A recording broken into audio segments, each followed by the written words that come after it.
Hi, everyone. Welcome to Make Your Day Richer. I, of course, am your host, David Letterman.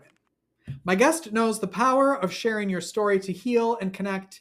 Randi-Lee Bowslaugh has bravely faced a lifetime of challenges, including depression, cancer, and discovering her autism diagnosis, and she's channeled those experiences into her writing. She's the author of books for children and adults and uses her Write or Die show on YouTube to spread awareness. Randi-Lee is here to speak honestly and openly about her struggles to ensure no one feels alone. So if that sounds like a good show to you, press that like button, press that share button, and let's start the show. Make your day richer than it was before. Got some good times knocking upon your front door.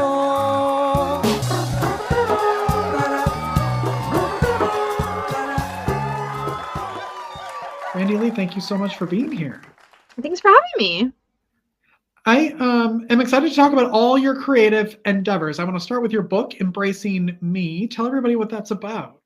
So that one is about my story with depression, from when I realized what the heck it was to how I started to manage it, and going through the tips and making sure that other people don't feel alone, because the worst thing is feeling like you're the only one. Yeah, especially when you're going through something like that. When you have depression, you feel so alone. As someone who has it, who has had it for a long time, it can feel like you're the only one ever diagnosed with it. Yeah, exactly. And then it makes you feel worse because, well, there's something wrong with me and I can't tell anybody, and taking medications isn't good, and except if you need them, you need them. Or therapy, don't talk about that. But again, it works. Yeah. When did you realize, when were you diagnosed with depression? Because I think it can sneak up on you. It's not like one day you wake up and you're like, depressed today. Like it is something that kind of at least for me, it was something that crept in over a long period of time where things slowly were changing, where you don't necessarily notice it right away.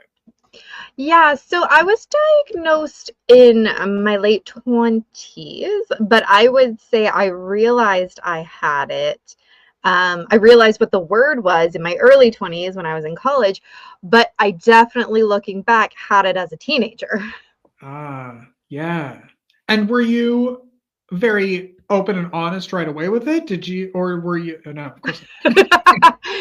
No. That's why I had to start doing the book and doing all of the other things that I do, because I realized, well, if I felt that way at the beginning and now I'm cool with talking about it, then other people obviously must feel the same way as well. Who's the cat? This is a very important topic, but I also is a cat, and I know cats, as having cats, they like the limelight. This is Neo. He is my three-legged baby, and I actually wrote a kid's book about him, so he definitely likes the limelight. 3 legs. Okay, well, we're going to get to that. This might be a longer interview then, because I want to get to this kids book. Or I'll have you come back. You come back and talk about the kids book. That sounds good. When did you decide to write about it? And because it's so personal, right? Your story is so personal. Yeah, so I wrote my first book touching on the topic back in 2017, and it came to me because, actually, it's kind of silly. I was cleaning the basement because one of our grandparents had died, and I found all these poems that I had written as a teenager when I was very depressed, and I go, oh wow, these are actually pretty good. Do I throw them out? Do I keep them? What do I do? So I turned those into my first book, and then from there I was like, well, I like writing books. I seem to be pretty good at it, and it's a topic that needs talked about. And from there, it just kept going, and that's when Embracing Me came out. Wow.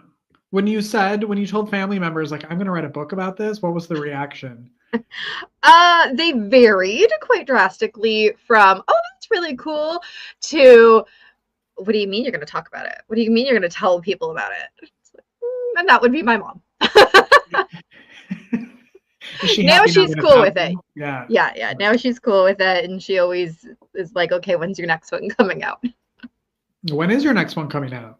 Well, I actually just had one come out in December, so the next one won't be for a little while, but the last one that just came out in December is called Thoughts of a Warrior, and it's on the same topic of mental illness and mental health. And so it's a book of poetry with pictures of nature to help with the coping side, and things can get better, and it's not always dark and horrible.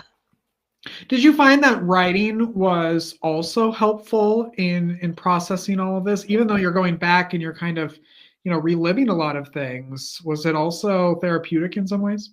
100%. There's a lot of studies on how therapeutic writing is, and you don't necessarily have to turn it into an actual published book, but just being able to write your thoughts down, even though sometimes it can be painful because you are reliving, getting it out of your head and onto paper is very effective. Yeah. And I would say no matter if have depression, if you have any illness at all or not, writing, I call it word vomiting. Like at the end of the night, just like throwing out everything. You can't imagine just emptying your head of everything that's flying around in there, how helpful that is. Exactly, because once it's out, you don't have to think about it anymore. And if you want to, well, it's already on the page, so you can kind of forget about it because you can go back and read it if you need to. Yeah, exactly. Did you grow up wanting to be an author and write books? Now that you have 3 books out there, was that a goal? Oh, I have a lot more than 3 by now. Yeah, a lot more. The goal actually was to be a famous actor. But I always liked writing. So even when I was really little, I would write plays and skits and I'd force my cousins to act them out with me. I'd write like a household newspaper about what's for dinner and force my mom to read it. That's so cute. Are you the only like creative one in your family? No, I'm the only creative one with words, I would say, because everyone else got the talent of drawing. My mom can draw, my brother could draw, my kid can draw. Wow. It just kind of skipped me. But you're good at other things. And so exactly. So you grew up in a very expressive family? No. No, which was why I didn't realize that being depressed as a teenager was what it was. I just thought everybody hates themselves and hates their lives. It's totally normal.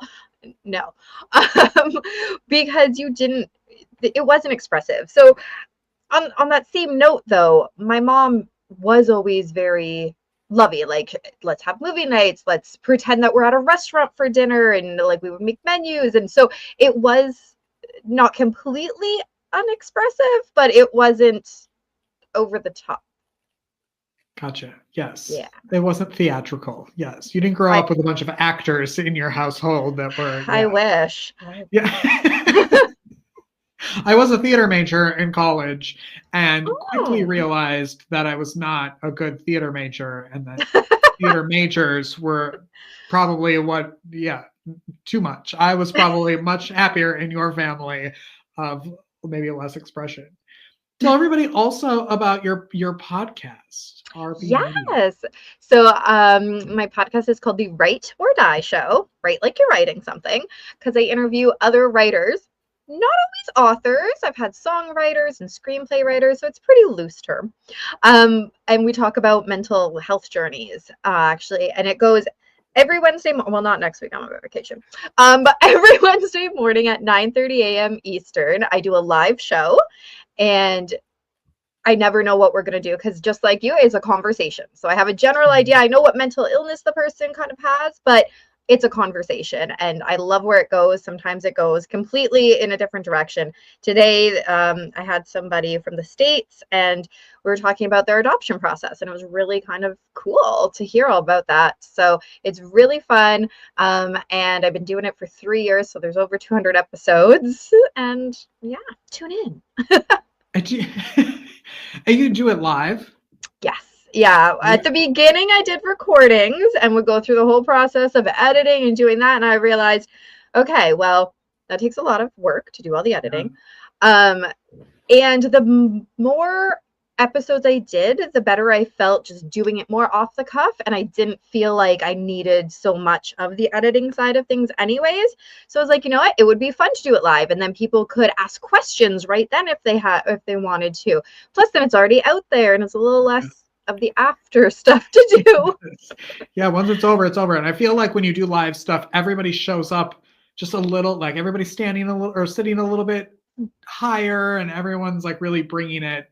It's so fun. I love doing it live like that. Yeah. So I've been doing it live now, I want to say a year, and it's awesome. I do sometimes still have recorded episodes because, sometimes guest schedules don't work out with that 9:30 spot, especially I've got somebody coming up who's in Australia. So that 9:30 spot did not work well for that because their time zones are so different.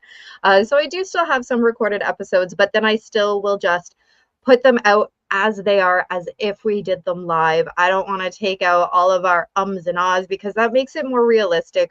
I'm just talking to real people across the world and we're just sharing real life stories.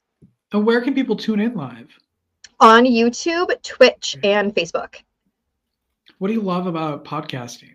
That part of it, the like interaction with everyone? And pretty much, yeah, getting to talk to people from across the world. I've never be able to talk to any of these people if it wasn't for the podcast. And I've met some pretty awesome people that I stay in touch with too, which is so much fun. Yeah. Well, now that I know that you have a mini library of books that you have authored, if people are just getting into you, do you have like a favorite book that you've written or one that you think people could start with or should start with? I would say it really depends on what topic you want to start with. If you are into that nonfiction realm, the Embracing Me that we were talking about is a great place to start. It really delves into the story, and then anything else I've written will make more sense. But every book is standalone. If you got kids, gotta get Neo's book. It's Neo's Forever Home. You gotta love the kitties. And then I do have a collection of short, scary stories called A Little Scare. So fun. What do you love most about your life right now? Getting to do the things that I love. I love going on other people's show, having mine, being creative. I feel like for a long time that was out of my life when I was so focused. So my youngest has autism, and when she was younger, it was pretty severe at times. So a lot of what I love to do kind of just got pushed to the side, and the focus was on doing what needed done. So now that she's older, she's 18. Now that she's older, I can enjoy the things I loved again. Oh, fun. What is the best way that people can connect with you? Well, my website is rbwriting.ca. I'm on Facebook at rbwriting, and then Instagram and TikTok, just my name, Randi-Lee Bowslaugh. Okay, good. Randi-Lee, thank you so much for sharing your stories and for being so honest and giving people a place to really connect.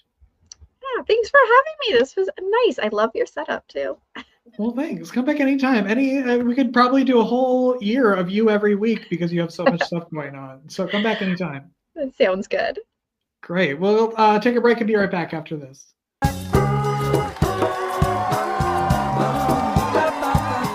Life is difficult. Are you feeling overwhelmed or like you could use a little support for your mental well-being? Visit the Help Hub. It's the most comprehensive and inclusive free online destination for mental health resources, helpful tools, crisis hotlines, and supportive content. Just go to thehelphub.co to find the resources you need when you need them most.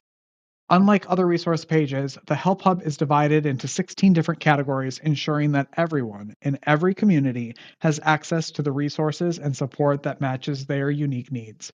Find the help you're looking for at thehelphub.co.